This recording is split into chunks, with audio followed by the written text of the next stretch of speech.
ఈ వీడియోలో మనం మాట్లాడుకోబోయే మూవీ రివ్యూ వచ్చేసి Maargan the black devil. So ఈ మూవీ అయితే అమెజాన్ ప్రైమ్ ఓటీటీ ప్లాట్ఫామ్లో తెలుగు లాంగ్వేజ్ కూడా స్ట్రీమింగ్ అవుతుంది. సో ఈ మూవీ ఎలా ఉంది ఏంటని ఈ రివ్యూలో మనం మాట్లాడుకుందాం. ఈ మూవీ గురించి సింపుల్ గా చెప్పుకోవాల్సి వస్తే ఈ మూవీ ఒక థ్రిల్లర్ జోనర్ అయినప్పటికీ ఫస్ట్ థ్రిల్లింగ్ మూవీస్ కి ఇష్టపడే వాళ్ళకి ఇదైతే చాలా బాగా నచ్చిందని చెప్పుకోవచ్చు అనమాట. అండ్ అలాగే మస్ట్ వాచ్ మూవీ అని కూడా చెప్పుకోవచ్చు అనమాట. అండ్ అలాగే ఈ మూవీలో బాగా నచ్చిన పాయింట్ ఏంటంటే, సో ఒక సీరియల్ కిల్లర్ హత్య చేస్తూ ఉంటాడు. ఆ హత్యలో దొరికిన క్లూస్ తో హీరో ఆ కేసుని అండ్ అలాగే ఆ కిల్లర్ ని పట్టుకోవడానికి తన ప్రయత్నం తను చేస్తూ ఉంటాడు. ఫైనల్ గా కిల్లర్ ని పట్టుకుంటాడు. అండ్ అలాగే కిల్లర్ కు ఒక ఫ్లాష్ బ్యాక్ స్టోరీ ఉంటుంది. సో అలాగే రొటీన్ గా సాగిన థ్రిల్లర్ మూవీస్ కి ఇది డిఫరెంట్ అని చెప్పుకోవచ్చు అన్నమాట ఈ మార్గన్ మూవీ. ఎందుకంటే ఎప్పుడైతే ఒక కిల్లర్ ఒక మనిషిని చంపేసి వెళ్ళిపోతాడు, చంపేసిన తర్వాత సో అక్కడేమి ఆధారాలు దొరకకపోయినప్పుడు సో అక్కడ దొరికిన ఒకే ఒక ఆధారంతో ఒక క్యారెక్టర్ అయితే పట్టుకుంటారనమాట. తన పేరే అరవింద్. సో అలాంటి సిచ్యువేషన్ లో మనం అరవింద్ కిల్లర్ అనుకుంటాం అనమాట. బట్ అలాంటి సిచ్యువేషన్ నుంచి అరవింద్ కిల్లర్ కాదు, కిల్లర్ వేరే వాళ్ళు ఉన్నారని తెలుసుకొని అండ్ అలాగే సో అరవింద్ ఈ కేసుని డీల్ చేసే విధానం అండ్ అలాగే అందులో ఉన్న కిల్లర్ని పట్టుకోవడానికి తను చేసే ప్రయత్నాలు అండ్ అలాగే తను యూజ్ చేసే అంటే ఒక సిక్స్ సెన్స్ అవనండి, లేకపోతే తను యూజ్ చేసే టెక్నిక్ అవనండి. సో అదే మూవీకి మెయిన్ ఎంగేజ్ అండ్ అలాగే అదే మూవీకి కొత్త పాయింట్ అని చెప్పుకోవచ్చు అనమాట. బట్ ఈ మూవీలో నాకు ఎక్కడో మెయిన్ హీరోయిన్ విజయ్ ఆంటోనీ గారి క్యారెక్టర్ డౌన్ అనిపించింది అని చెప్పుకోవచ్చు అనమాట. ఎందుకంటే ఓవరాల్ మూవీ మొత్తం అరవింద్ అలియాస్ అజయ్ దిశాన్ సో తన క్యారెక్టర్ మీద వెళ్ళిపోయిందని నాకైతే అనిపించిందని చెప్పుకోవచ్చు అన్నమాట. పోలీస్ అయిన విజయ్ ఆంటోనీ గారికి సో ఈ కేసుని సాల్వ్ చేయడానికి తన పరంగా తను ఏం చేయలేదని చెప్పుకోవచ్చు అన్నమాట. సో అంటే ఈ కేసు సాల్వ్ చేయడంలో కూడా తన క్యారెక్టర్ మీద కూడా కొన్ని సీన్స్ అనేవి పెట్టుంటే బెటర్ గా నాకు అనిపించింది అనమాట.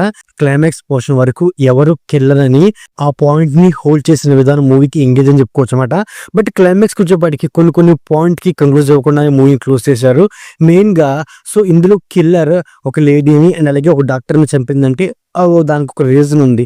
బట్ హీరో వాళ్ళ డాక్టర్ని చంపడానికి సో రీజన్ లేదని చెప్పుకోవచ్చు అనమాట. అండ్ అలాగే హీరోని కూడా కిల్లర్ అటాక్ చేసినప్పుడు హీరో ఎలా తప్పించుకున్నాడు అంటే ఏ డోసెస్ ద్వారా తప్పించుకున్నాడు అనే పాయింట్లు మనకు క్లారిటీ అవ్వాలని చెప్పుకోవచ్చు అనమాట.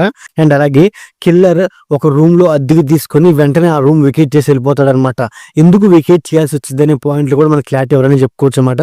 సో ఓవరాల్ గా మూవీలో కొన్ని లాజిక్స్ మిస్ అయినప్పటికీ కొన్ని సీన్స్ ఉన్న సస్పెన్స్ కొన్ని థ్రిల్లింగ్ ఫ్యాక్టర్స్ వల్ల మూవీ అనేది ఎంగేజ్ చేసిందని చెప్పుకోవచ్చు అనమాట. ఇక స్టోరీ విషయానికి వస్తే హైదరాబాద్ లో ఒక రమ్య అనే ఒక అమ్మాయి చనిపోతుంది. సో ఆమె చనిపోయిన ప్యాటర్న్ ఎలా ఉంటుందంటే సో ఆమె వైట్ గా ఉన్న అమ్మాయి చనిపోయిన తర్వాత బ్లాక్ గా మారిపోతుంది అన్నమాట. సో ఈ కేసు తెలుసుకున్న ముంబైలో ఉన్న పోలీస్ ఆఫీసర్ అయిన విజయ్ ఆంటోనీ అలియాస్ ధ్రువ్.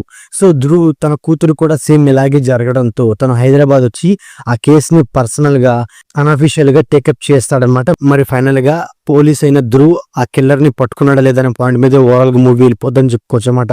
అయినప్పటికీ ఈ మూవీ యొక్క ఫస్ట్ హాఫ్ అండ్ అలాగే సెకండ్ హాఫ్ విషయానికి వస్తే సెకండ్ హాఫ్ కాస్త ఎంగేజ్ చేసింది అనమాట. ఫస్ట్ హాఫ్ అనేది అంటే ఇందులో హీరోకి ఒక ఫ్లాష్ బ్యాక్ స్టోరీ ఉండిద్ది అండ్ అలాగే ఈ మూవీలో మరో ఇంపార్టెంట్ క్యారెక్టర్ అయిన అరవింద్ కి ఒక ఫ్లాష్ బ్యాక్ స్టోరీ ఉండిద్ది.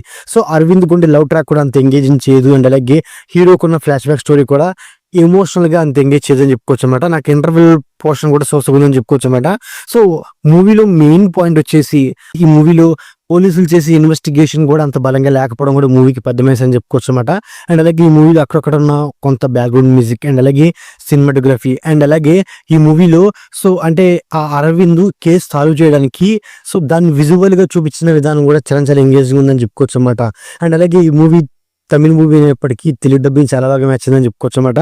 ముఖ్యంగా ఈ మూవీలో సో బ్యాక్గ్రౌండ్ మ్యూజిక్ అనేది ఇంకొంచెం బలంగా ఉంటే బెటర్ నాకైతే అనిపించింది అనమాట. అండ్ అలాగే ఈ మూవీ క్లైమాక్స్ లో సో కిల్లర్ గురించి ఇంకొంచెం డీటెయిల్ గా అండ్ అలాగే క్యారెక్టర్ లో ఉన్న ఎమోషన్ ని ఇంకొంచెం బలంగా ప్రజెంట్ చేస్తుంటే బాగుండేది నాకైతే అనిపించిందని చెప్పుకోవచ్చు అనమాట. ఇక సినిమాటోగ్రఫీ ప్రొడక్షన్ వాల్యూస్ ఈ మూవీకి మెయిన్ ఎంగేజ్ అని చెప్పుకోవచ్చు అనమాట.